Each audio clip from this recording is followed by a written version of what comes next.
Baik, Tribuners dimanapun Anda berada, saat ini kami sedang berada di wilayah Kecamatan Sinjai Selatan, Kabupaten Sinjai. Kita akan melihat dampak-dampak yang ditimbulkan oleh cuaca buruk yang berupa angin kencang di wilayah Kecamatan Sinjai Selatan. Ini jaringan listrik jatuh ini seperti ini.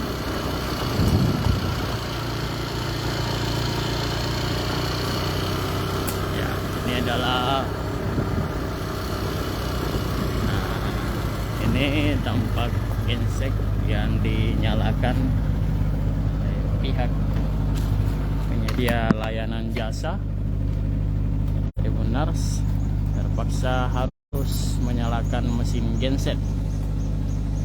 Nah, ini cukup banyak dampaknya setelah tertimpa pohon kemarin. Ini pohon-pohonnya sudah dipotong, Tribuners, pohon tumbang.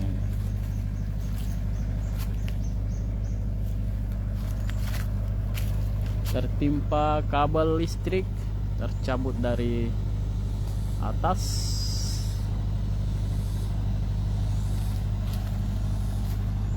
Kemudian jaringan telekomunikasi, salah satu seluler terjatuh drop, Tribuners, sehingga pihak penyedia layanan jasa di tempat ini terpaksa menghidupkan mesin genset. Nah, kabel-kabelnya seperti ini.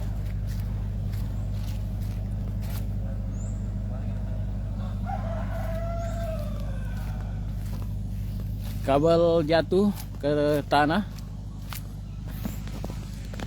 Tribuners. Jadi pihak penyedia jasa, penyedia jaringan harus menyalakan mesin genset.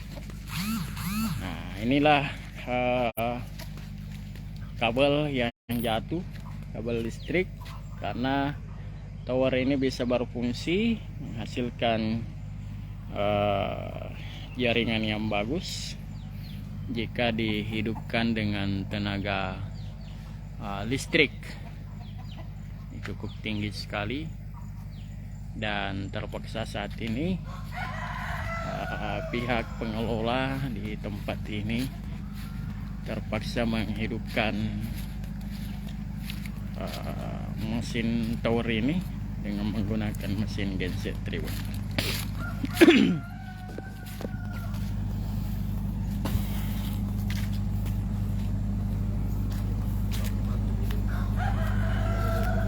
Ini bersama dengan petugas jaringan telekomunikasi. Atas nama siapa, Pak? Atas saja, Pak. Hah? Aca. Pak Aca, ya. Ini Pak Aca terpaksa harus menyalakan mesin genset, Pak, ya, untuk memberi pelayanan kepada pengguna jaringan telekomunikasi. Ini sudah berapa hari, Pak, terkena aliran listriknya yang naik ke tower ini, pohon tumbang? Sudah masuk 2 hari 2 malam, Pak. Sudah 2 hari 2 malam, ya. Jadi untuk memaksimalkan pelayanan, Iya, Pak, harus mengadakan genset. Nah, ini gensetnya sudah berapa hari, Pak? Sudah 2 hari 2 malam di sini, Pak. Sudah 2 hari 2 malam. Wah, berarti harus begadang, Pak, Bapak Aca itu. Iya, ya. Jadi belum ada, Pak, kabar dari pihak PLN. PLN kemarin dikabarin kan. Katanya ini hari mau diprogres, Pak. Ini hari, ya. Pegang kabelnya. Sampai sekarang belum datang. Karena banyaknya peristiwa, Pak, ya, begitu. Banyak gangguan, Pak. Banyak gangguan. Juga. Ini kalau satu hari menyala ini, Pak, berapa liter ini yang habis BBM-nya, solarnya begitu? Kalau 1 hari 1 malam itu habis 75 liter. 70? Iya, Pak. Wah, cukup banyak juga, Pak, ya. Nah, berapa kapasitas ini, Pak, listriknya yang harus disiapkan? Saya tahu juga kapasitasnya, kalau biasa itu kapasitasnya 20 kPa, Pak. 20 kPa, ya. Jadi cukup lumayan, Pak, ya, biaya operasionalnya jika cuaca terdampak angin kencang seperti ini, ya. Jadi harus disuplai. Terima kasih, Pak Aca. Iya, Pak. Ya, salah seorang petugas tower yang ada di tempat ini.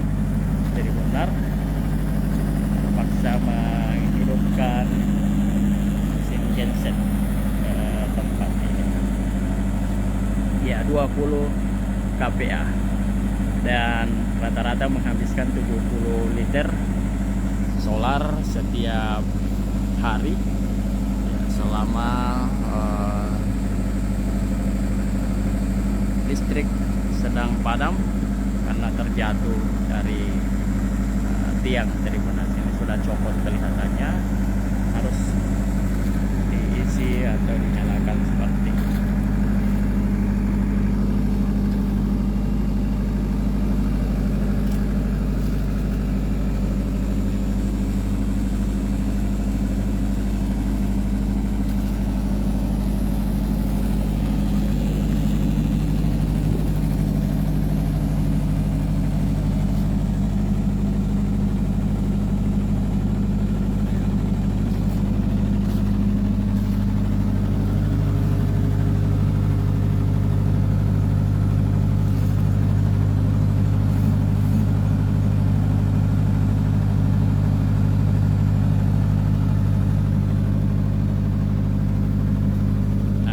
Kabel-kabel listriknya yang jatuh Tribuners.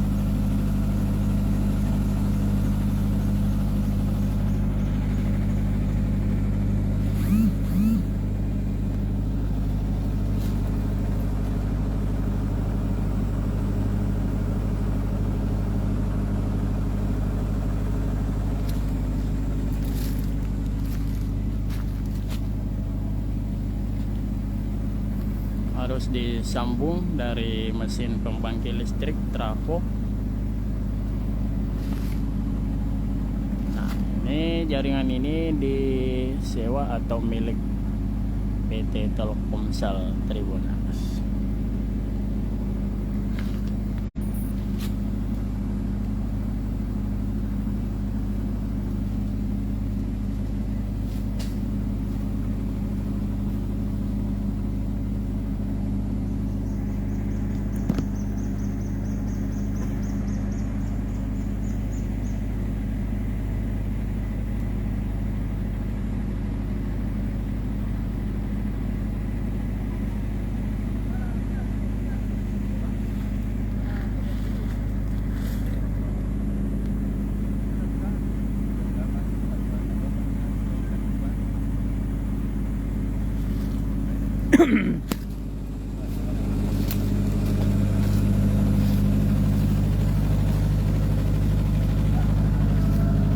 Sini Pak Selu. Pak Selu.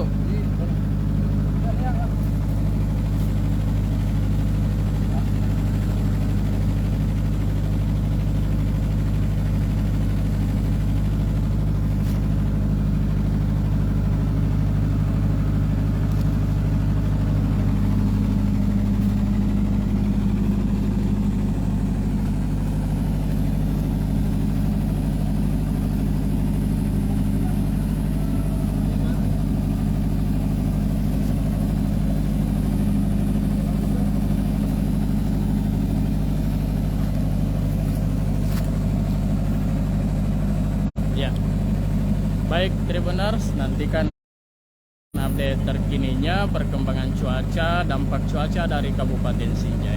Dapat kami juga laporkan bahwa saat ini data yang kami peroleh dari Badan Penanggulangan Bencana Daerah Kabupaten Sinjai menyebutkan ada 77 kepala keluarga yang terdampak dengan cuaca ekstrim atau sekitar 36 rumah yang mengalami kerusakan hingga pada siang hari ini.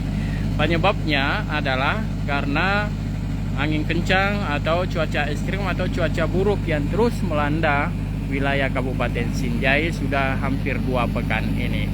Dan 3 hari terakhir ini merupakan banyak atau titik-titik banyaknya korban. Maksud saya banyaknya rumah yang rusak. Ya, beruntung tidak ada korban jiwa dalam peristiwa tersebut, namun kerugian material cukup banyak, termasuk selain menimpa jaringan listrik yang masuk ke jaringan telekomunikasi, juga merusak 1 unit sekolah, 1 kantor desa, dan 36 rumah yang rusak tertimbun nars. Pihak BPBD Badan Penanggulangan Bencana Daerah Kabupaten Sinjai melalui kepalanya yakni Kepala Dinas BPBD Budi Aman menyampaikan bahwa agar terus meningkatkan kewaspadaan hingga saat ini, karena Kabupaten Sinjai salah satu daerah di Sulawesi Selatan yang terdampak dengan cuaca ekstrim hingga saat ini tertimbun nars.